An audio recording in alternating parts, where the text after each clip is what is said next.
Hey everybody, good afternoon, good morning, whatever time you're watching. Tim here at Dinosaur Cars. Thanks for tuning in once again. We're on a junkyard crawl here at Hidden Valley Auto Parts in Maricopa, Arizona. So this, I found out about this on one of the roadkill shows that Freiberger and his gang came down here, and I think they did a start and drive, drag and drive out of the yard here, and they put a car together and drove it home. I don't remember which car it was. Drop it in the comments if you have it, but I hope you like what I'll cover. We'll just look around and see what kind of odd and crazy stuff is around, and as well as the classics and just some of the neat cars that were made back in the day and aren't made like today's plastic junk. So cars today have the reliability. You know, they can go 200,000 miles, where cars from this 50s, 60s, and 70s, they were wore out at about 80,000. They were tired, but at least we could work on them, fix them, and fix those old dinosaurs, and that's what we're here for. So, all right, we'll start walking around and check out what's here. And anyway, check it out on the website, Hidden Valley Auto Parts, not Hidden Valley Ranch, as in the dressing, but Hidden Valley Auto Parts, Maricopa. They're only open 2 days a week from 9 to 4. So got my sunscreen on. We're gonna go check things out.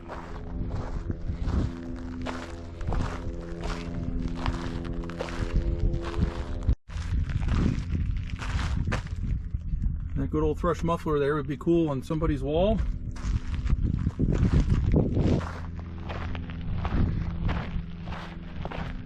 I guess we'll start here in the Mopar rows. Look at this. This looks like it might be 57 Dodge.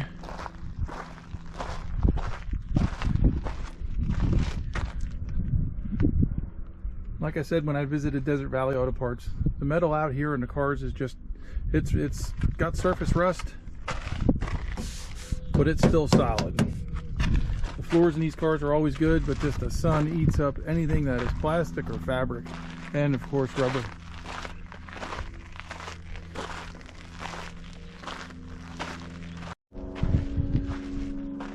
Pretty neat Fury here, two-door Fury. I always like these. I like all the big body cars from all the makes. Looks like I'm not a Dodge or a Chrysler guy, but that probably was a 318, or is a 318. It's been stripped out, but a lot of the emblems and the headlight bezels and part of the grill and everything's all taken out of this one, so it gets to live on with other cars. That's what's nice about the junkyards when they're saved. These old cars here, they can live on, but new cars today nobody cares about. They just send them to the junkyard and they get shredded.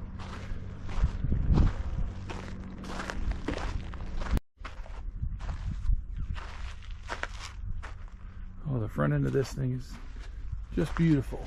Look at that. Oh, the days of those coming down the road all shiny. Too bad it was a four-door. Probably another 57 Dodge.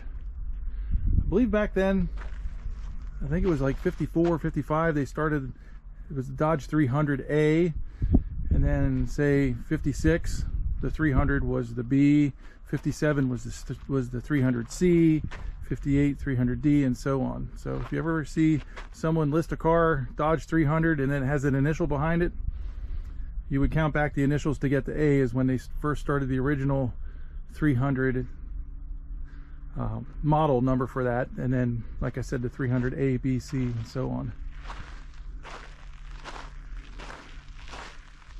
Here's a Plymouth Gold Duster. It is snake season here. Like I said when I was up at Desert Valley Auto Parts, I'm not crawling around anywhere. Usually during the hot part of the day, right now it's about 83. They usually come out in the mornings and the evenings, and then find a place to hide at night, but I'm not stepping anywhere. I don't have a clear step or anything like that. But look at this Gold Duster here. Has a good old slant six in it, single carburetor, single one barrel carburetor, air conditioning.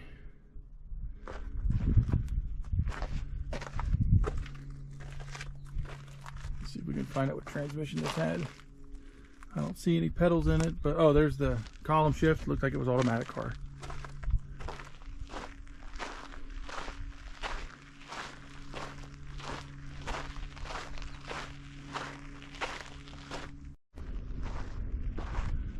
we'll get back to the Dodge rows.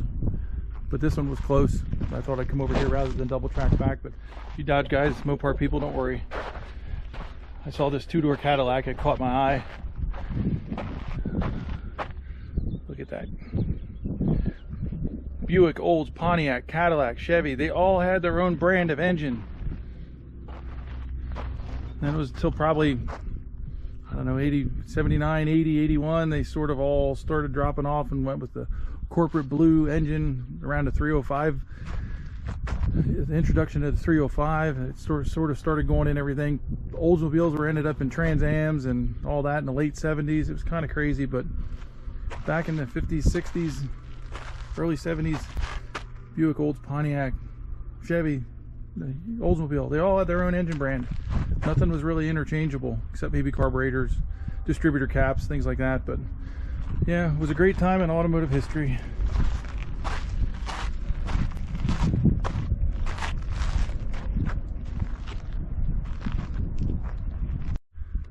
Alright, so here we have a Cadillac Eldorado. This shared the same frame platform as the Oldsmobile Tornado. They even shared the same transaxle, but just Cadillac had their own engine and Oldsmobile had theirs. I mentioned this at the visit to Desert Valley Auto. The Oldsmobile Tornado, well, I didn't mention this, is what I should say. The Oldsmobile Tornado driveline, engine and transaxle, was actually the transmission and the engine and transmission that was in those big GMC motorhomes. They were front wheel drive, those 6-wheeled motorhomes. A lot of people didn't realize that.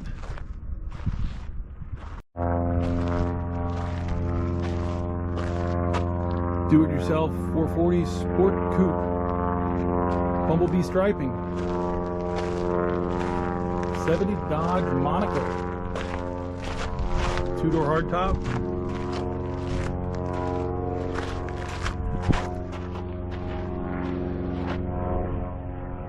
To some, not the prettiest car, but to some, this may be their favorite. Looks like this guy was probably hopping this up. It looks like he did the air conditioning heater delete. No idea what engine might have been in here. Even got some shoe polish on the windows, so this guy was probably an avid drag racer.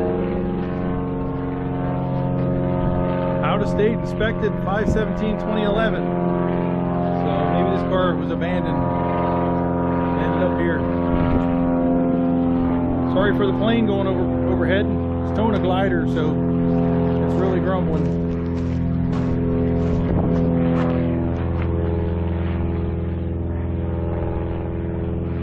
Another cloudy day here in Arizona. We can throw the import guys a bone. Little Toyota Celica GT that's gutted out to the maximum there. Not much left of it except for the shell.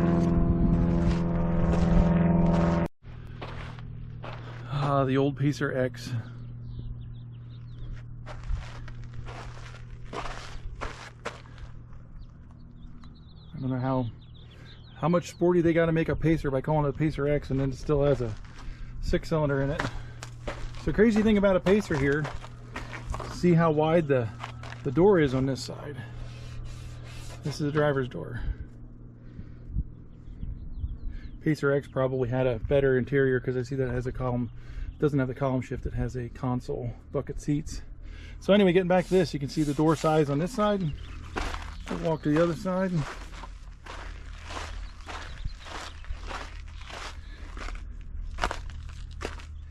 And it's got a much larger door on it here for access to the back seat. Now you know a little bit of Pacer trivia. And then the fishbowl Pacer with the wood grain. Almost Wayne's World blue. Column shift car. Kind of remember when these were everywhere.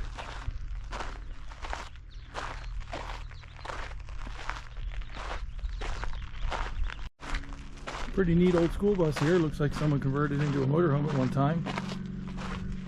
Give you a peek inside there. Look at that old refrigerator in there. Need a bathroom, probably a bedroom in the back. pretty cool.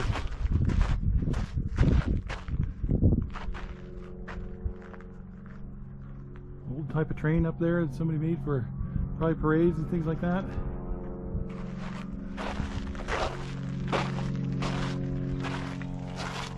Straight 6-cylinder.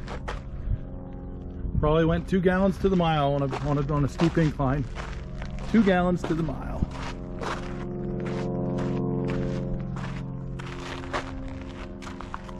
So now we're in Pontiac Row, Pontiac heaven. Let's see what we can find for you poncho guys.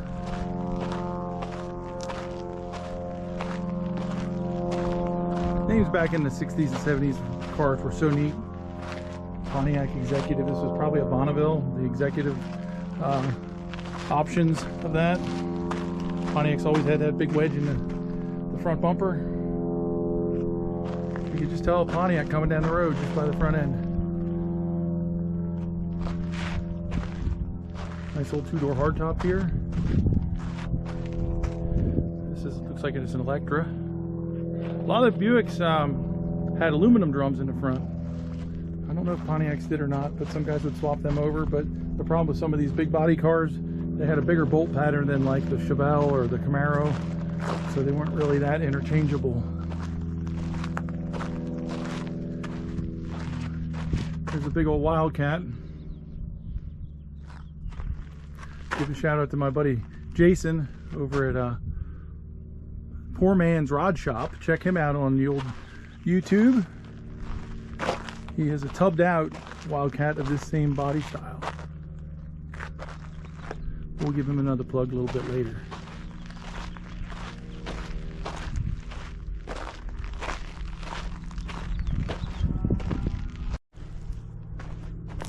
Here's a big old big body Buick 2-door.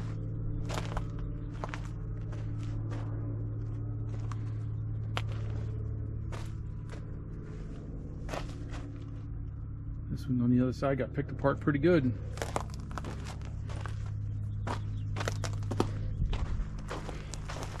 This car here might have had a run-in with the law, so to speak. Don't drink and drive. You never know, you might hit a bump and spill some.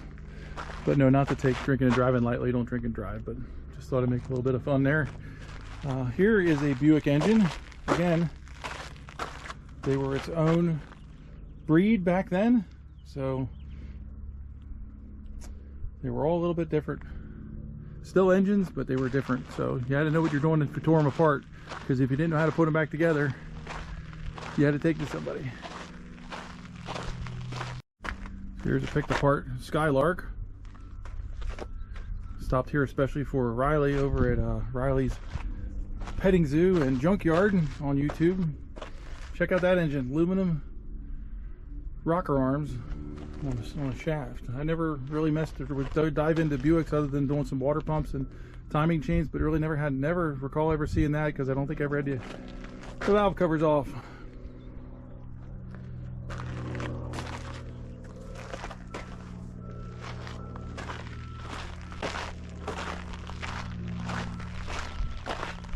Opel GT up there we'll get to then. 59 Buick. They shared the bat wings of the 59 Chevy. 5960 Buicks look fairly similar, just like 5960 Chevys looked alike, with the bat wings, even Oldsmobiles as well. And yeah, Brad from not Dazed and Confused, Brad from Fast Times at Ridgemont High drove a 4-door 59 Buick. Called it the cruising vessel. I'm not going to do much movie trivia, I don't believe, on this episode, but at least we got a little bit in on this one. Buick Riviera, looks like a 64. The 65s had the headlights in here that split open, and if you've seen the movie Roadhouse, one of the best movies ever made according to Tyler Sheridan in Yellowstone. Good movie though, campy but good movie. He had a 64. Patrick Swayze had a 64 in the beginning of the movie. Gave it to the guy sitting along the sidewalk sleeping one night when he ended up heading off to Jasper, which was really in California. And when he got there, he bought a 65 Riviera with the splitting headlights. They were stacked like that, and the 64s had the headlights in the middle, probably behind this panel. And you have a 65 Riviera in there. Bought it from Big T's or Mr. T's Auto Sales. She's a runner, sure is. So it looks like they integrated a lot of the Buick and Pontiacs in this row, but I think it's pretty much picked apart. In my opinion, the yard up at Black Canyon City had a lot more muscle car type cars. This is full of a lot of four-doors. Another Skylark.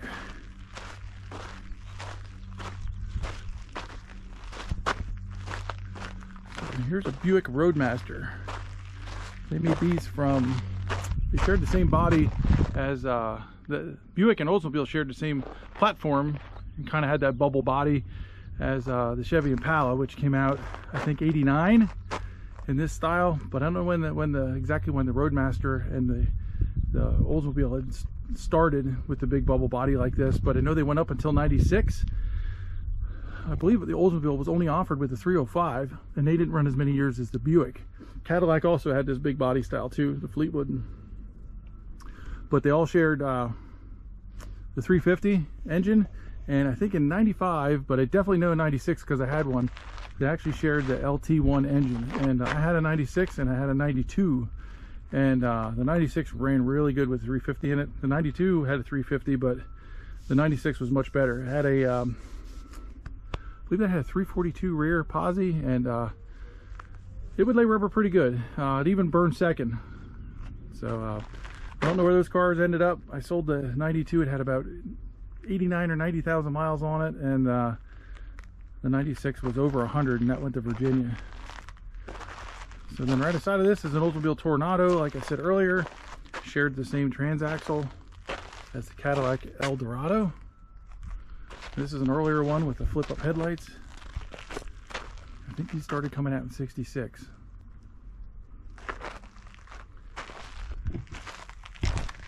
Tornado. Beautiful emblem on that.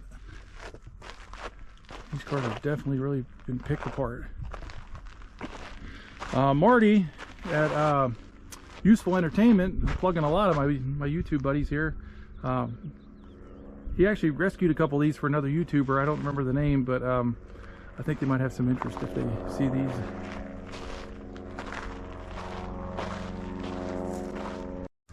Oh no, a snake, we're gonna kill it. Oh wait, no, that's just vacuum hose. Woo! Lucky on that one. Alright, a little station wagon here. I don't know, without looking around, I don't want to get bit by anything, like I said. This is a Pontiac Astri because it's in, kind of looks like it's a Vega by the front end. But we had Chevy Vega and Pontiac Astri. They made the bodies in the Vega. They both shared the body and the running gear of the Vega, which eventually became a Monza.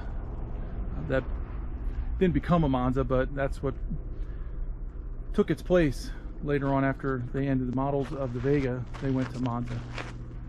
All right, we're in the big bodies, the B bodies, the Chevys, the Impala, Bel Air, Biscayne.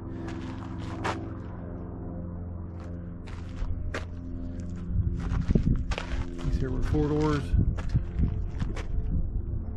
Seen a guy that he'll take a 4-door. Mentioned this in the last video, but if you haven't seen it, he would take a 4-door like this 56 Chevy here. He'll take a 4-door and he'll take the back door off and pull the skin, and then he gets a 2-door door and a post from another 2-door, but it's got to be a sedan, from another 2-door sedan, and then he would actually cut out the 4-door post. I'm just using this as an example. He would cut out the 4-door, the middle pillar, move it back. He'd hang the door and then move it back and fit the post to where it would be as a 2-door, and then weld that in, burn everything in, get it good, and then he would actually take the skin from the other donor door, from the back door, and cut it down to fit, and he actually convert them into 2-doors. I've actually seen guys do that as well to like a 65, 66 Biscayne.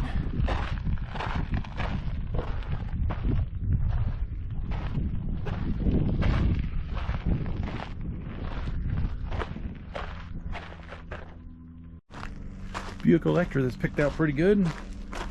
But you know how I said earlier about how Pontiac had their nose, their split grille in the nose, like I had mentioned.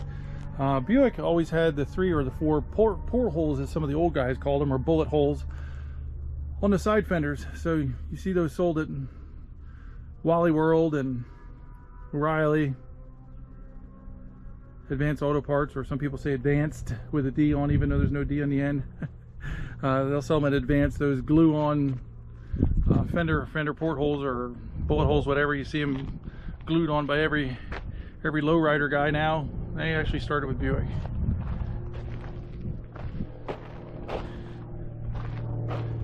'53 or '54 Bel Air. These always made neat looking gassers, 2 doors.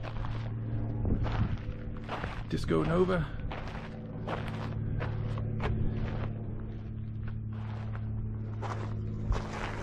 I believe we have another Buick here. 2-door hardtop.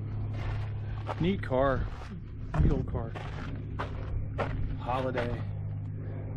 This must be a 63 because the same roof line was shared with the 63 and 64 Impala. So this could be a 63 or 4.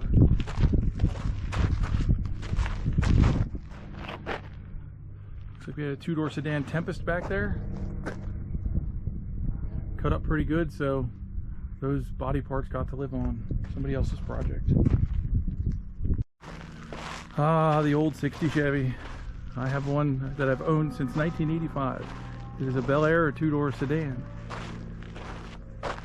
So with these cars here, the 2-door sedan actually shared, like I mentioned, you could make a 2-door sedan into a 4-door, or 4-door into a 2-door, or vice versa, but you'd have to cut that back. You have to play with the glass and cut out that back post and everything. But these cars shared the 4-door Impala hardtop, and all of the 2-door sedans all shared the same trunk lid and back glass. And it was the same with Buick, Olds, Pontiac. They all shared the same platform, if you will, so they all shared the same glass. And the Impalas had a larger deck lid and a larger rear glass. It was like 4 or 5 inches higher. I thought they were really neat cars, and that's where the bubble top term started coming in '61, because they had so much glass. Also, the 4-door station wagons, even the 2-door station wagons, shared the same length, shared a lot of the same parts. It just had a different roof line. Looks like this was probably someone's intent to be a hot rod. They put bucket seats in it. Look at the floors here, just super nice. Back east, where I'm from, they would have been all rotted out. Like typical Chevy, it's already got the front end in the air. Must have been doing from all the wheelies in its earlier life. 60 El Camino. This one's cut up pretty far. There's another one over there.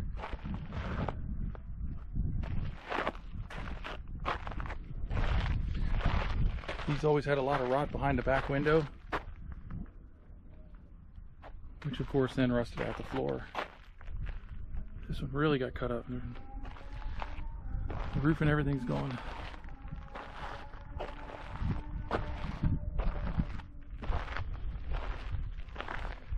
'57 Chevy 4-door, no frame, anything, it's all gone.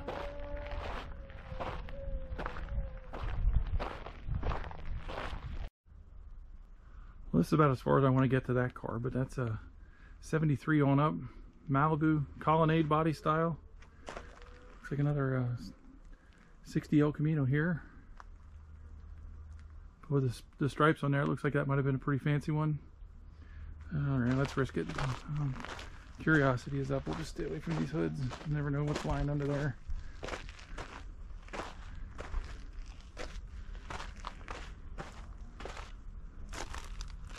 Small block Chevy. Everything's going really hard to tell. It's really cut up too. Over there it looks like a 58. 58 looks like Brookwood 4-door station wagon.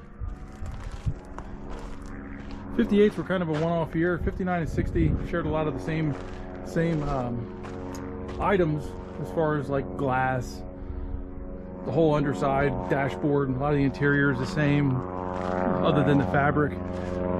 So when they would, doesn't matter if it was Ford, Chevy, Ford, GM, Mopar, when they would change a body style, they like to keep it a couple of years to keep the same one. So Nova's shared the same platform for a while, and very similar body styles. Chevelles all the way up through, and of course all the big Chevys. So when they changed the line over, they had to retool it. So they tried to keep them the same. But 58 was an odd year because 55, 6, and 7 Chevrolets, and of course the other GM models shared a lot of the same items. 58 was its own year. 59 and 60 was nothing like 58. If anything, 58 was the hood. Kind of looked like a 4-headlighted 57 Chevy with the fenders and everything, and even under the hood shared a lot of the 57, 56, 55 Chevy the looks and the placement of the engine and the radiator and everything looked the same, and was all drastically changed in 60. So that had to be pretty costly for GM to have a one-off year like that.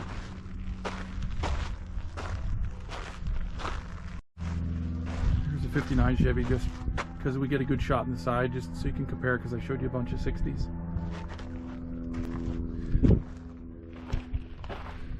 Big old 236 cylinder in that car. I believe Nova's even, I think they come out 62, 3 and 4. I believe they even were able to be had in a 4-cylinder. I think first year for the 283 might have been 65, 64, 65. Don't hold me to that. But I remember an issue in Hot Rod Magazine where they showed all the parts laying out on the floor, and they ended up converting one from a 6-cylinder to 327, I believe. Paint job on that middle 90s Chevy, GMC, excuse me.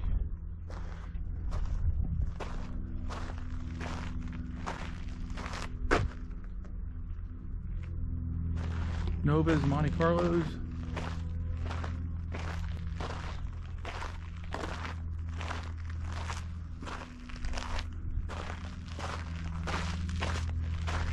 Crazy 80s style paint in this El Camino here.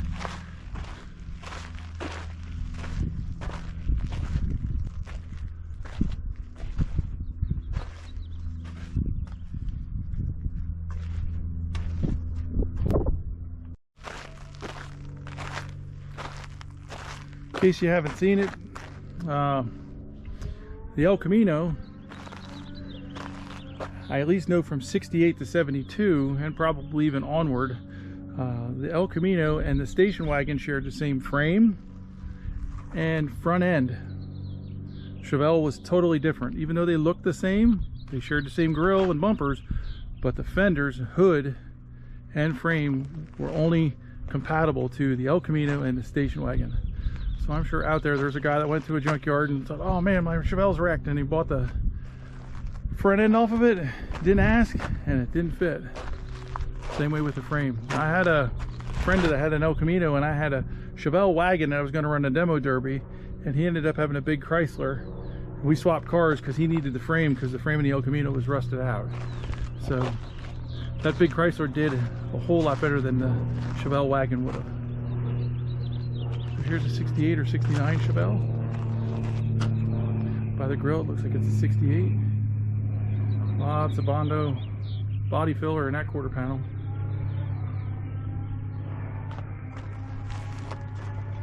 '65, 66 El Camino, 64, 65 El Camino there.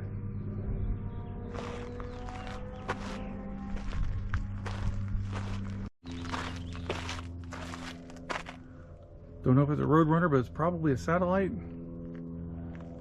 One here is cut up pretty good.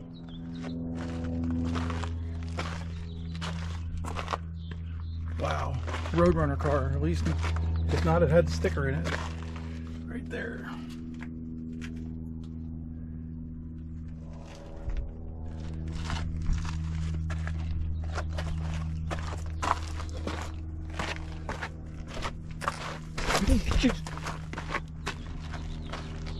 Stepped on a wire, thought it was something biting me. Scared myself. Volkswagen with a Dune buggy conversion. Looks like they have a oil cooler up here on the side, Stinger tailpipe. These things were so popular. It's popular of a conversion to do back in the 60s.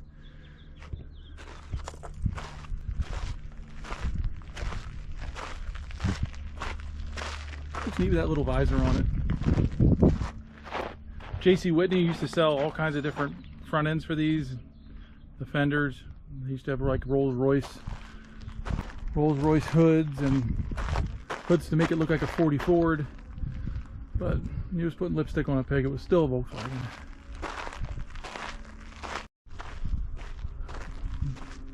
I don't really recall seeing many Fords in here. It might be down in the other end. We'll go up to the end and check out the Cadillacs after this row. But here's the Opel GT. My friend Matt, who I play hockey with, his son's restoring one of these. Poor man's Corvette is what a lot of people used to call these.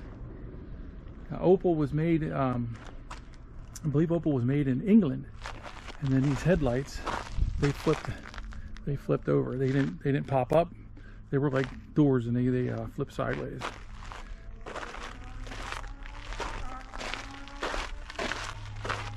You hear all the race rockets going by. There is like a test track over next door to here.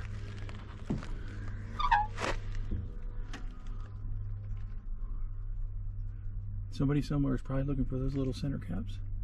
Look at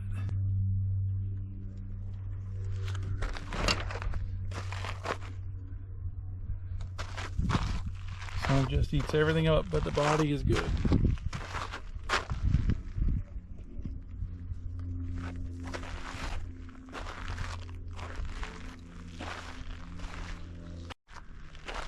So I know I talked about Dalton's car in Roadhouse. There is a 64 Buick. That is what the headlight setup looked like on a 64 Buick, like the red one we saw a few clips ago. So in 65 they moved the headlights over into the side of the fenders and stacked the headlights, sort of like 64 Pontiac would have been. 64 5 GTOs, then they put them sideways like here, but they actually stacked them in those behind those doors there, and then they would open up. Pontiac Grand Prix, these shared a lot of the body panels, sorry, a lot of the glass underside as the Pontiac, the Monte Carlo.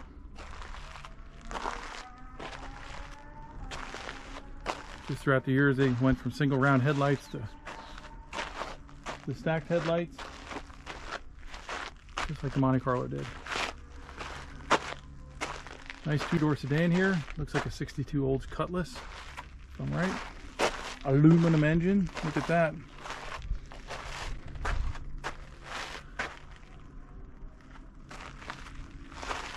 Wow.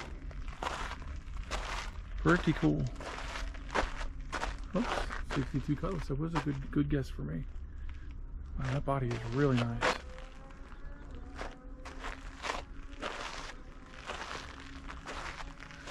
Le Mans or Tempest GTO.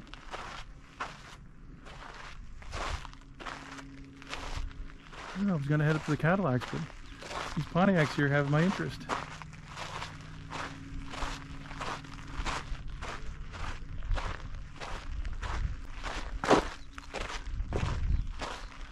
One more Buick bullet holes.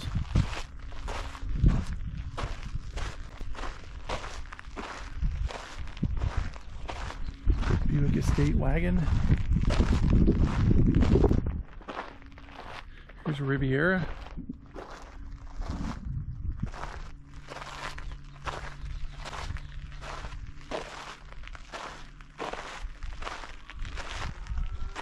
'56 or '57 Ranchero.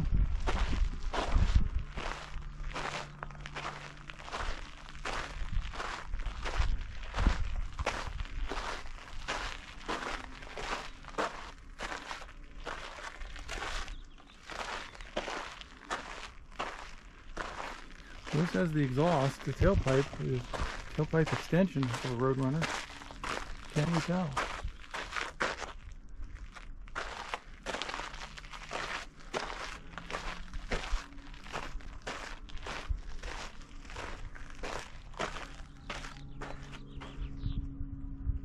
Oh, I'm sorry.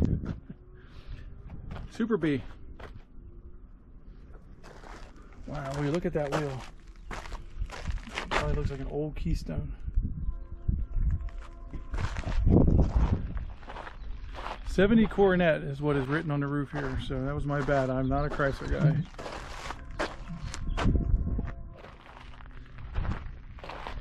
There's a console. Looks like that's probably for the car.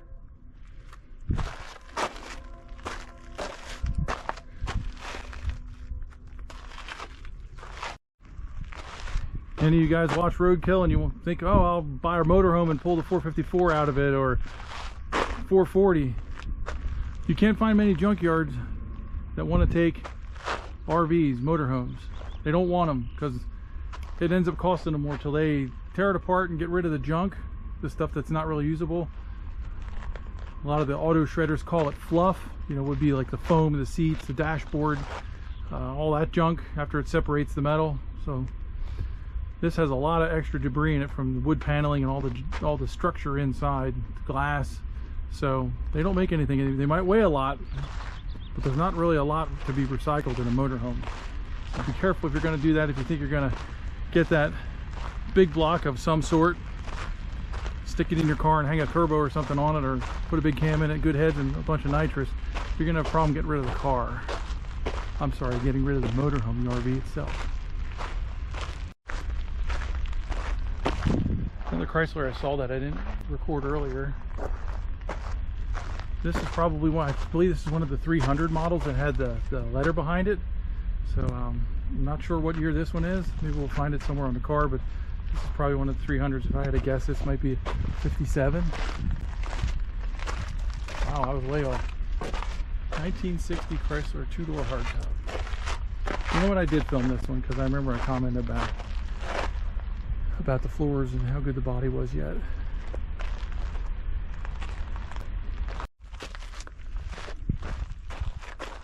The 63 Newport got whacked pretty good in the rear.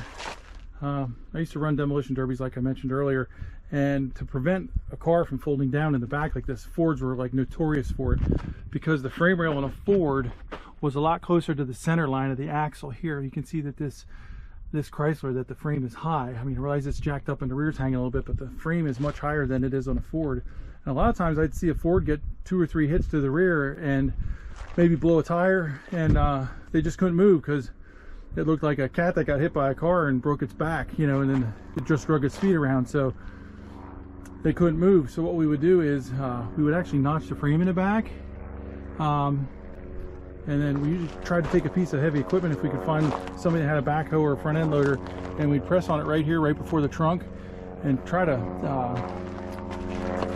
give the rear quarter panels a little upward massage, so when they would, the first collision or two, because they always started the cars back to back, so when they would hit, that front end would either crush in, it would impact inward and also up. I ran a like a 74 or 75 Eldorado that we did that to, and of course they were front wheel drive.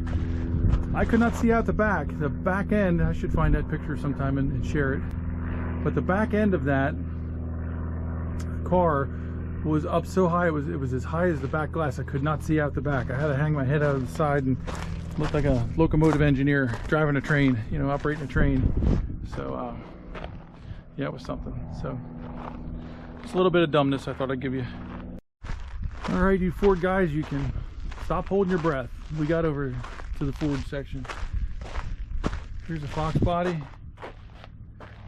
Looks like now by the wheels it was just a plain old LX 4-cylinder car, more than likely.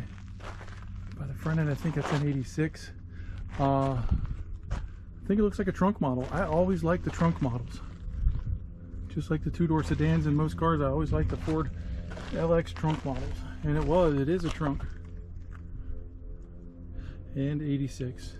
I think you could tell an 86 from an 85 by the third taillight in the back as well. That's how you could tell them from the rear. 86, they added the third taillight on the back of the package tray in the back. Here's a 65 Fairlane 2-door sedan. These were kind of rare. I had a friend that had one of these. He had a lot of 65 Fairlanes through his life. My favorite was he had a black 2-door sedan. This 65 Fairlane was a one-off year as well, like I said about the 58 Chevy. 66 and 67 Fairlane shared a lot of the same body panels and glass and everything, but 64 and 65 Fairlanes, I believe, did not. They were like rolled apart. Here's one of the few Cougars I've seen. I saw one that was cut up that didn't even have a firewall in it, so I didn't even bother. Cougar with the hideaway headlights. A lot of people think that these share the same underside and body and everything as a Mustang, that they're fairly interchangeable, and they're not. Cougar was actually like 4 inches longer, so I believe the frame is different as well. So maybe the rear end and the leaf springs, front end, things like that are interchangeable, but yeah, 4 or 5 inches longer on a Cougar than a Mustang.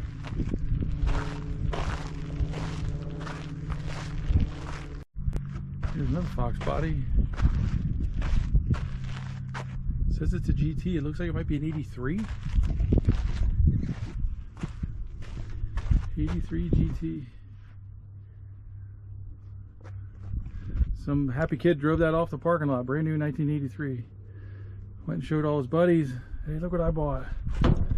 Mustang GT. Coolest 15-second car I could get. 82 and 83 on these Mustangs look very similar. I didn't know I don't think they had a lot of color options, like white, black, and silver. But I believe the 82s came with just a 2-barrel, and then the 83s had the 4-barrel from the factory, of course.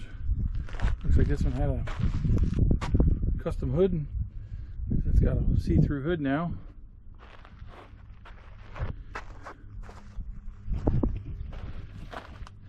And it looks like we were partiers, the old Natty Ice.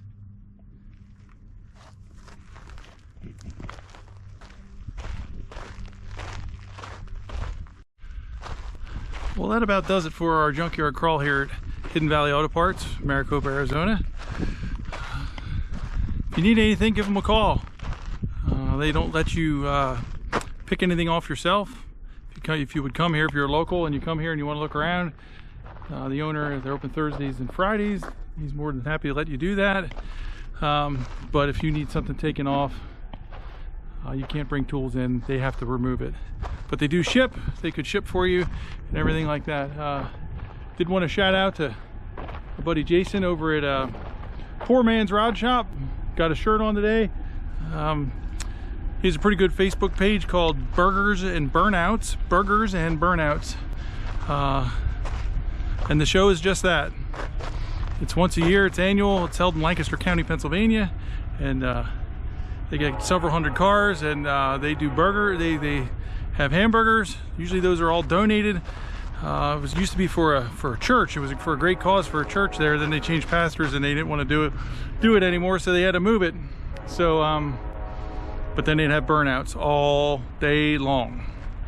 So some guys would do them until they blow their tires. Some guys would do them until they blow their engine. Jason. Yeah, so check out Poor Man's Rod Shop on YouTube. And also on Facebook, Burgers and Burnouts. And then shout out to my buddies. They're in northeastern Pennsylvania. Testa's Speed Shop. Useful Entertainment with Marty. And then we have Riley's Junkyard and Petting Zoo. So a couple plugs for my buddies. They helped inspire me here to start doing YouTube. So not looking to get rich at it, just have some fun. So hope you enjoyed it. Drop some comments. Please like and subscribe. It'll help out the channel with growing, and try to do different stuff like this. And like I said before, we'll also talk about hot rods in movies and things like that. So all right, thanks for watching. Take care.